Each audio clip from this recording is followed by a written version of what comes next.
the top wing. A little lady called Kirsten, and she is going to be following speed of 150 miles an hour going upside down, inside down, rolling through the skies as we enjoy the return of the Wingwalkers in their 40th anniversary.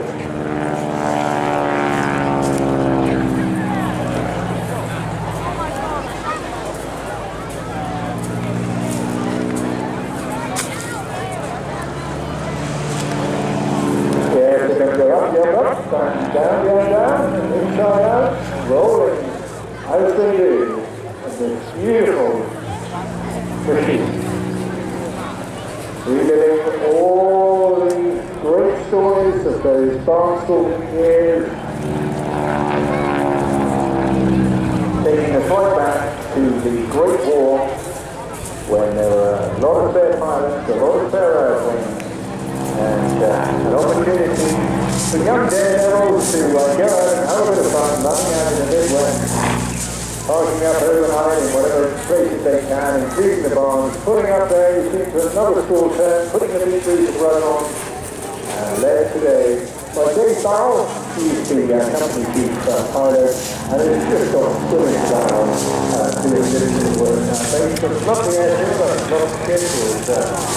Royal Flying Corps Ranger, yes, that's the First World War glass flying.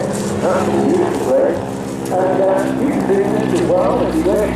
Perhaps not going upside down, but if you fancy a special treat for your loved one, then book them a day's wingwalking at Renker and enjoy the spirit of what is something very much classic 1920s activity. Started off with an extraordinary guy in 1918 called Orman Locklear.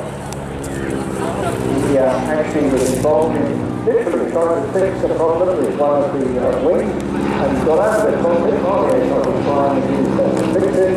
That led him to then start doing other daredevil feats, like walking across from one aircraft moving to another wing. And, well, you can know, yeah, he did actually come across with that. The one that started with standard, and then took off, literally and did incredibly well. He then did for a while, but I mean, incredibly made a good day. Yeah, what a name for it, to join in the wingwalking business. And now, being a wingwalker is an amazingly competitive activity.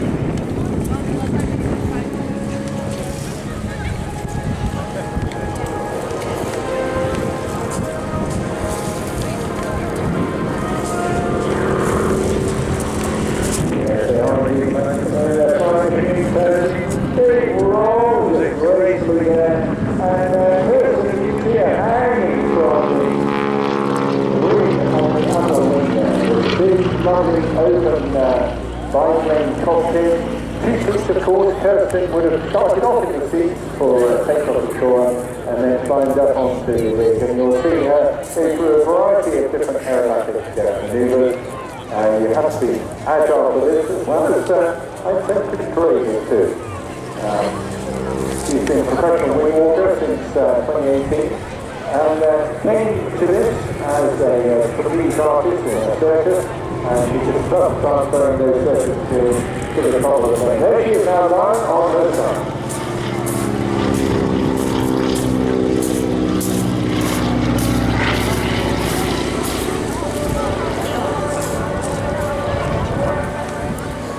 So you can imagine moving around the top of that wing is not easy when you're flying around at 150 miles an hour.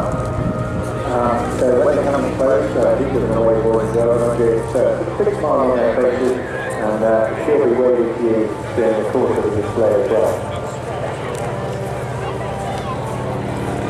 Team experience, anything between +4 and -2 G as they go through the maneuvers.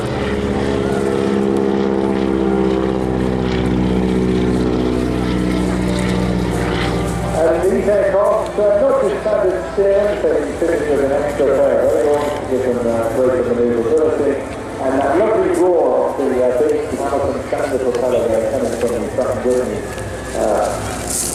450 horsepower really, and that's fabulous. The engine itself in the 1930s as well, just massively reliable, really strong, makes a lot of noise and it doesn't necessarily mean that it's make you get along in faster, but it does get you out of a very short field very, very easily. So here's the option, you get a test of the out of the way to don't know what's going on.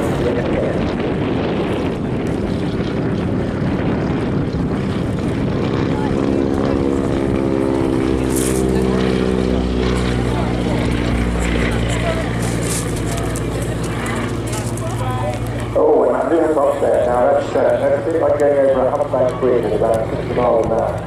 All of a sudden, you've got positive G, and then whoosh, over the other side, yeah, your stomach comes up and meets your throat. It's very uncomfortable. So all the time, this sort of flying is going on, church is moving about in the harness up there. Sort of very stuck, which is allowed to know, and to leave that little rate on, she unstrapped for the main wheel. The whole emphasis gives a great sense of romanticism, doesn't it? You can imagine that of course in the early days they were not quite so safety conscious as we are thankfully, so very few incidents.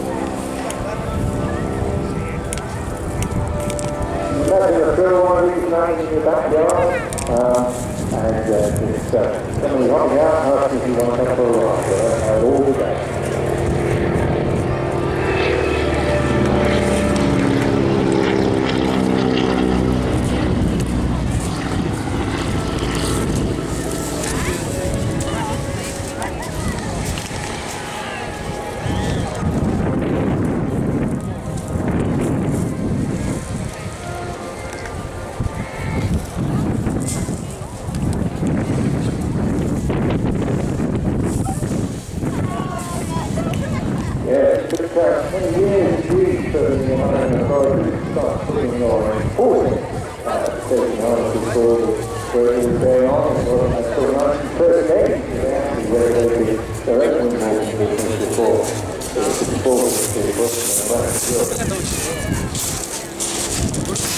Now, the second ground on the right-hand side here, expecting Stearman to hop out of the harness for the first of the manoeuvres.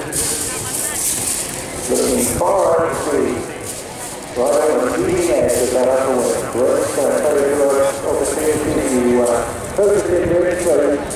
You'll be seeing how she is positioned. So just one hand hanging on to the main rig itself.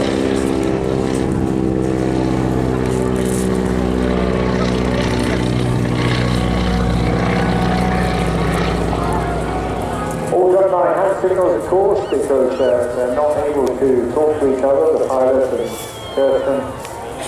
So great confidence between the two of them. And she goes back to this left-hand turn over there. She'll manoeuvre again back into another position at the rear of the upper wing.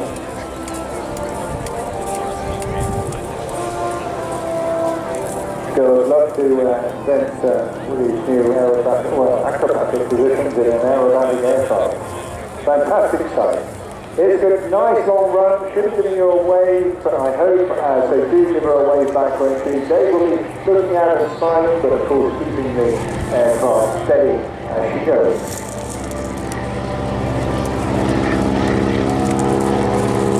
Fantastic. Well, Kirsty, go around, throw your hand here. Well done. We're celebrating first down here, 40 years of Wingwalkers in the United Kingdom.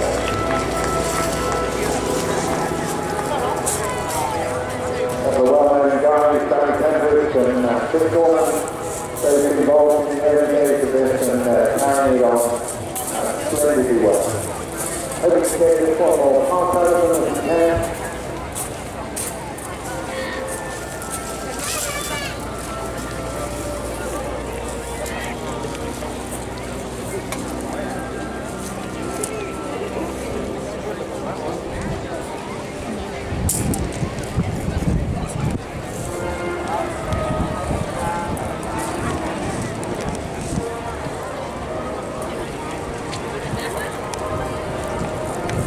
And yet another position person up on the bottom. Fantastic indeed. Barely hanging on to that main harness. Her foot is right in front of David's face, just literally balancing on the top of the fuselage there between the two cockpit seats. Now that surface training coming out to play, that's for sure. She got into it by literally answering an advert in the local newspapers up in Gloucestershire where they're based. And again, who would have thought you would have to compete for that? But a lot of girls want to do it. And as I said, if you want to have a go at it, just go to Aerosuperbatic.com and you can book into your own wing walking ride there, whether it's for charity or just for fun or somebody's birthday. Very, very popular activity. And now here, the final 5 months of the afternoon. We're hoping tomorrow that we may get a second aircraft as well for this. So this is Dave Barrett and Kirsten from the Wingwalkers, the Aerosuperbatic company at Brenton. Please give them a lovely 30th airborne farewell as they head their way back to shore.